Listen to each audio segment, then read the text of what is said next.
Greetings everyone, I'm Dan Webster. Welcome to MN's coverage of the 2012 City of Lakes Loppet from the urban paradise for Nordic skiing and winter fun, Minneapolis, Minnesota. Folks, I can't sugarcoat this 2012 winter season. It has really played some havoc upon Loppet organizers as, well, weather-wise, we've had lack of snow and moderate temperatures really creating some issues for us. So instead of having our events here in the uptown area as we have over the past 10 years, we're taking our act north side to the jewel of all Nordic facilities in all of North America.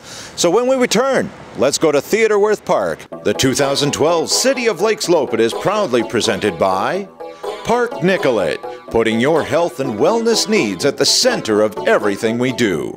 Park Nicollet, official partner of the City of Lakes Loppet. By Subaru, award-winning safety and dependability behind every vehicle we make. Subaru, confidence in motion.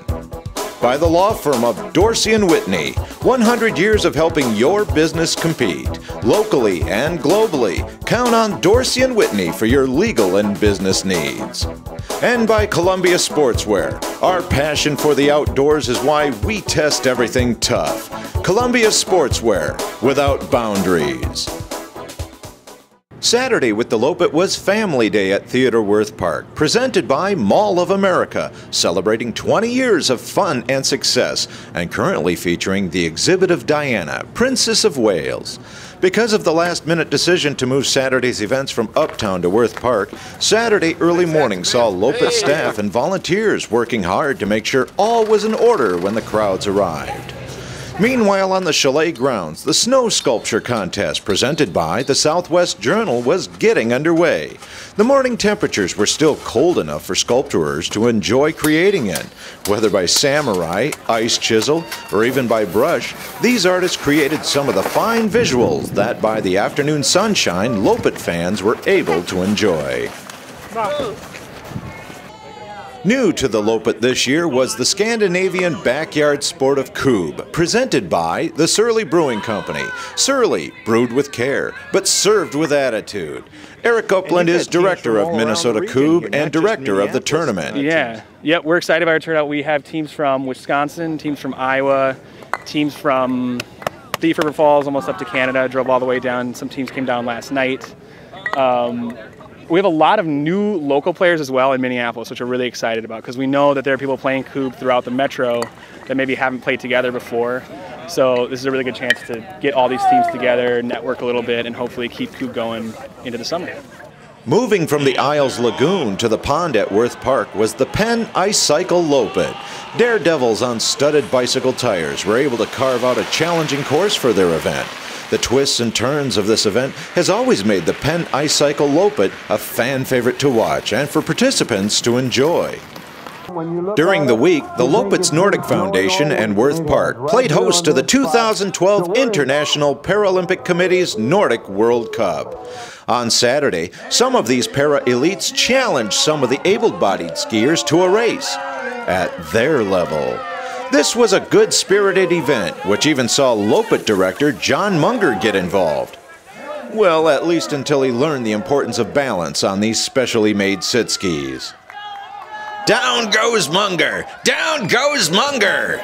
And like that, folks, the 10-second head start granted to the able-bodied skiers was quickly erased by these amazing athletes. It was all for good fun and everyone had a great time.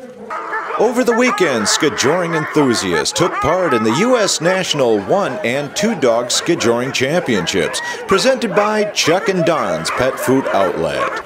Released by twos at the starting line, both dogs and skiers would work together as one team, racing for skijoring glory. With pent-up energy, these dogs were, well, just howling to get running onto this course. The key for the weekend was to assure that the dogs knew and understood the commands of their skiers as each team sped through the twists and turns of the Loppet course.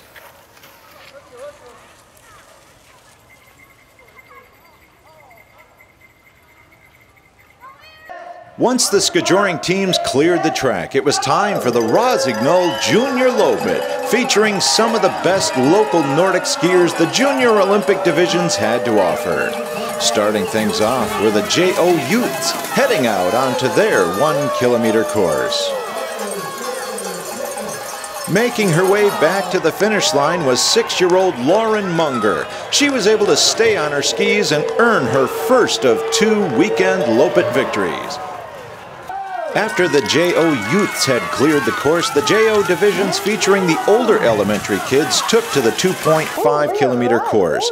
Racing fast to her first JO victory was 10-year-old Leah Rudd, daughter of women's elite racer Kim Rudd. Leah is definitely showing herself to be one of the up-and-coming stars on the Nordic youth scene. For the JO high schoolers, the Rossignol Junior Loppet offers one more race before state sectionals.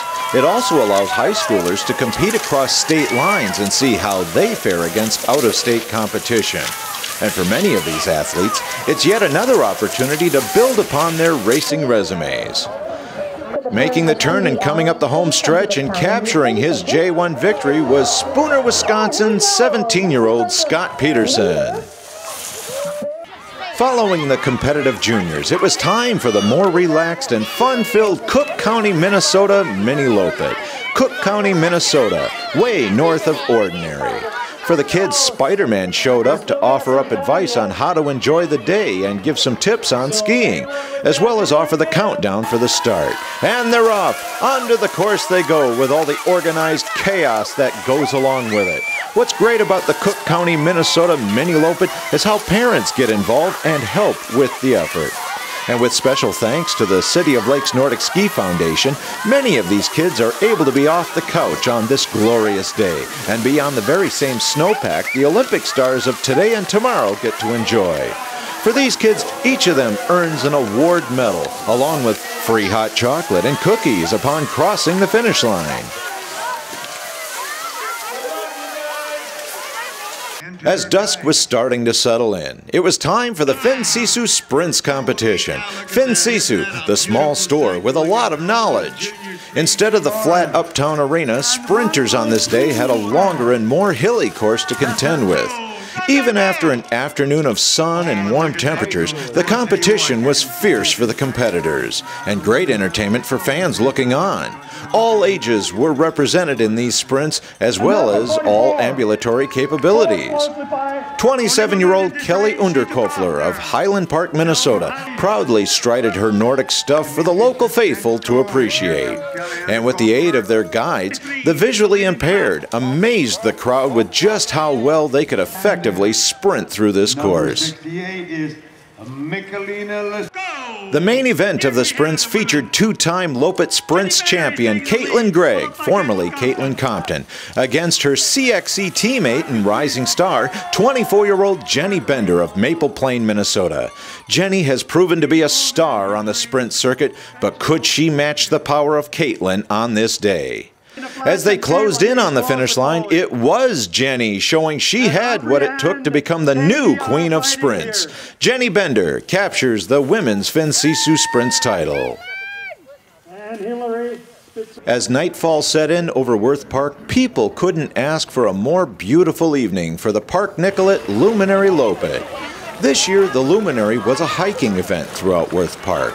On the hike, thousands of participants were able to enjoy the famous Luminary Pyramid, the strategically placed campfires, believe it or not, a salsa dance lesson, and of course some of the best hot chocolate and apple cider to be found, served up courteously by the Park Nicollet volunteers.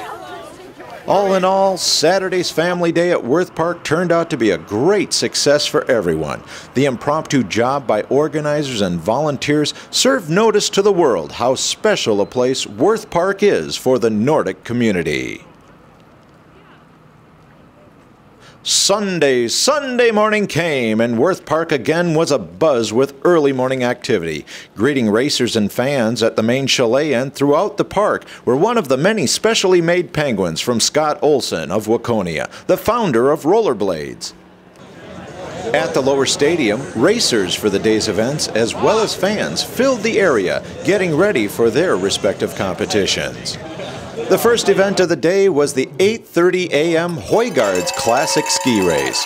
Because all races on this day had to occur on the same Wirth Park manufactured snow loop, the Classic race was a 13.5-kilometer event. While the event may have been cut in half by distance, these classic skiers knew they were in for a steady diet of going up and down the challenging hills of Wirth Park. Not to mention the amount of bodies which had to be contended with on the course. Winning the men's division was 22-year-old Andrew Tilman of St. Louis Park, Minnesota. The 6'6" Tilman said he enjoyed the challenges involved with this year's race. Yeah, missing that one hill made it a different race, but it was really fun, and everyone was really good on the trail. It was fun weaving around people, and nothing too crazy happened, so it was good. Continuing her dynasty of this event was women's champion Hilary Patzer of St. Paul. Hilary spoke of her race and the challenges involved with her on this day. Well, considering what we have, it was pretty good. They did an awesome job. A lot of people out there, though. Yeah, because of a lot of people, especially when you're going from a climb to suddenly a downhill and you got all those bodies. How do you maneuver something like that? Quickly, you hope that you're good on your feet, and there are a lot of people getting bogged down there, so you just need to move your feet really quick and stay on them. Well, congratulations. Thank you. Up next on the agenda was the REI Tour. This day's tour would be led by the international ambassadors from the Sitski Paralympic Group. The REI Tour is a great event that gives recreational Nordic skiers the opportunity to strut their stuff out on the Loppet course and to enjoy a great day on the skinny skis. Hundreds did just that on this foggy but glorious morning. For the Freestyle Loppet, this year's 10th anniversary edition started with the later waves going first. Loppet organizers felt the elite skiers would be able to handle the increased difficulty of the snow conditions as the day wore on. It also allowed more fans to come out and cheer on the skiers. The 2012 City of Lakes Loppet is presented by Park Nicollet, Subaru, Dorsey & Whitney, and Columbia Sportswear. This year's race was 17 kilometers of pure adrenaline. Hardly would there be any rest for the wicked, as concentration and mental toughness would be the call for the day. 10 years of Loppet organization would be put to the test by these high-caliber freestylers. And yet, each racer was more than grateful for the opportunity of enjoying snow on a course which Wirth Park could provide. Screaming down Chalet Hill, entering the teardrop turn, we saw Matt Liebsch and Brian Gregg cruising into the sharp turn at over 40 miles per hour. Added to the turn this year was a new elevator stump for skiers to climb. But with no traffic ahead of them, these two would enter the cutout canopy, knowing full well this was going to be a two-man race. The day before, Liebsch had won the Boulder Mountain Tour in Sun Valley, Idaho. Less than 24 hours later, he was being pursued by a training buddy whose wife was none other than another two-time Loppet and Birkebeiner champion. Speaking of that wife, Caitlin Gregg herself entered the teardrop, showing the fan faithful why she continues to be a perennial all-star. By the halfway point of this race, Caitlin was already ahead of her competition by 90 seconds. At the final 100 meters, it was Orono, Minnesota's Matt Liebsch and former Hayward, Wisconsin turned Twin Cityan Brian Gregg crossing the finish line 1 and 2. Matt spoke of the technical and physical needs between this day's softer conditions and the mountain terrain from the day prior. I went on a softer pair of skis, and you have to ski a little bit more light on your feet and nimble, where yesterday it was just rock hard mountain snow, as firm as concrete. So this was complete opposite. Right on their heels was Caitlin, crossing the line and taking her third Loppet title. Catching her breath, Caitlin spoke of the trail conditions and other challenges on the course. It was pretty sugary, but I have to say it skied really well. They did a fantastic job, plenty of snow, which is important. It almost seems like you gotta not only be a sprinter, but a slalomer on a day like today. Yeah, definitely. There's a lot of moving and please and thank yous, because there's a lot of people out there, but it's fun to see the race like that from all different angles. Joining Matt and Brian on the men's podium was 24-year-old Eric Wolcott from Hayward, Wisconsin. Joining Caitlin on the women's podium was sprints champion Jenny Bender and 26-year-old Russian Paralympic guide Natalia Yakimova.